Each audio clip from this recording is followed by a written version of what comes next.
آج وقت آ گیا ہے کہ ہم سب سٹیک ہولڈرز ہمیں اپنے گریباں میں جھانکنا ہوگا اور ہمیں یہ فیصلہ کرنا ہوگا کہ ہم نے پاکستان کے مستقبل اور آئندہ آنے والی نسلوں کو ہم نے ان کا مستقبل ہم نے محفوظ کرنا ہے. یہ اپنی خدا نہ خواستہ ذاتی پسند ناپسند کی لڑائیاں لڑ کے اس ملک پاکستان خداداد ملک پاکستان کو ایسی جگہ پہنچانا ہے کہ جس سے کہ واپسی ناممکن ہو جائے. 9 ممبر کا بینچ بنا اور آخر میں وہ 3 بینچ کا رہ گیا. 2 نے ریکیوز کیا. 3 بینچ میں بھی ایک جج موجود تھے جنہوں نے ریکیوز کیا ہوا تھا.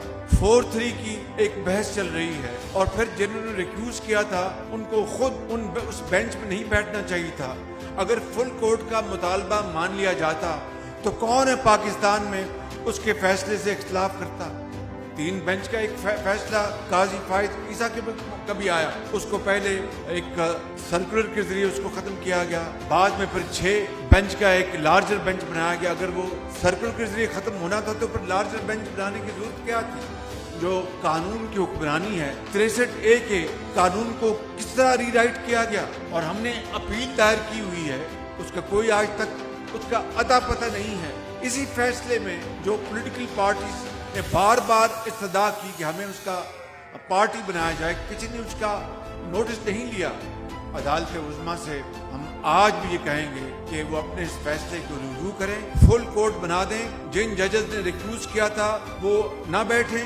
جو فیصلہ ہوگا ہم اس کو قبول کر لیں گے. میں ہوں یا کوئی اور ہو, ہمیں پاکستان کا مستقبل بچانا ہے. آج بڑے بڑے چیلنجز کا ہمیں سامنا, اور ان چیلنج کا سامنا اکیلا میں یا میری حکومت نہیں کر سکتی. ہم سب کو مل کر کرنا ہوگا. تمام سٹیک ہولڈرز کو اپنا حصہ ڈالنا ہوگا. اللہ تعالیٰ پاکستان کو ہمیشہ محفوظ رکھے اور پاکستان کو صحیح معنوں میں اقبال اور قائد کا پاکستان بنائے. پاکستان پائندہ باد.